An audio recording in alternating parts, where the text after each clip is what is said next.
The U.S. Department of Justice, DOJ, has responded to the First Amendment Institute's lawsuit regarding President Donald Trump's blocking of people on Twitter. The DOJ is arguing that Trump's practice is not a violation of the First Amendment and that Trump has the power to basically block whomever he pleases. The plaintiffs have been named as First Amendment Institute at Columbia University: Rebecca Buckwalter, Philip Cohen, Holly Figueroa, Eugene Gu, Brandon Neely, Joseph Papp, and Nicholas Pappas.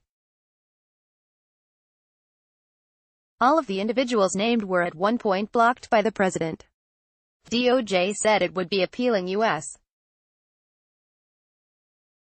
District Judge Naomi Rice Buchwald's decision from May 2018 in the Southern District of New York that said Trump could not block people on Twitter. This is that appeal. New U.S. Justice Department, on appeal, defends Donald Trump's power to block accounts. https://t.co/tpfb1wowkey pic.twitter.com/gs4typed Mike Scarcella at Mick Scarcella. August 7, 2018. The DOJ argued that Donald Trump's blocking of certain Twitter users from @RealDonaldTrump Trump is private action concerning a personal account, and that @RealDonaldTrump Trump is a vehicle for disseminating Donald Trump's own speech, not a forum designed to facilitate the speech of others. Argument 1. The DOJ said that, despite Buchwald's holding, Trump's personal Twitter account did not become government-owned or government-controlled property when he became president, even if White House Director of Social Media and Assistant to the President Daniel Scavino has exercised control over various aspects of the @RealDonaldTrump Trump account. The Justice Department contends that Trump administration employees' influence doesn't make the account governmental. That holding is fundamentally misconceived, the DOJ said. The DOJ also said that the @RealDonaldTrump Trump account identifying Trump as president does not transform that privately owned account into a government-controlled one. They pointed to accounts of former presidents Barack Obama, George W. Bush and Bill Clinton as proof of argument. Indeed, Barack Obama's current private Twitter describes him as dead husband, president, citizen, George W. Bush's current private Twitter page describes him as 43rd President of the United States, and Bill Clinton's current private Twitter page describes him as 42nd President of the United States. The DOJ goes on to say that if a president issued public statements or conducted official business at his private residence, let's say Mar-a-Lago, this does not transform that residence into government property. A president's private residence does not become government property when the president issues public statements or conducts official business there. So too, Donald Trump's decision to tweet about official matters cannot transform his private Twitter account, which he uses as a platform to disseminate his views on a wide range of topics, into a government-controlled forum. For the reasons already given, the district court was wrong to think that the @RealDonaldTrump Trump account is controlled by the federal government, the DOJ said, putting a bow on that portion of its response.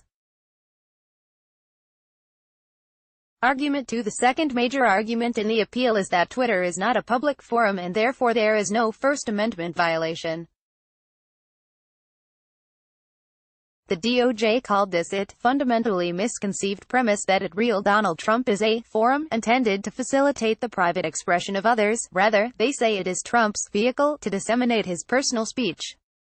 The intended purpose of the account was not to provide an opportunity for other Twitter users to communicate to or about Donald Trump, but rather to provide him with an opportunity to communicate to them, the DOJ said.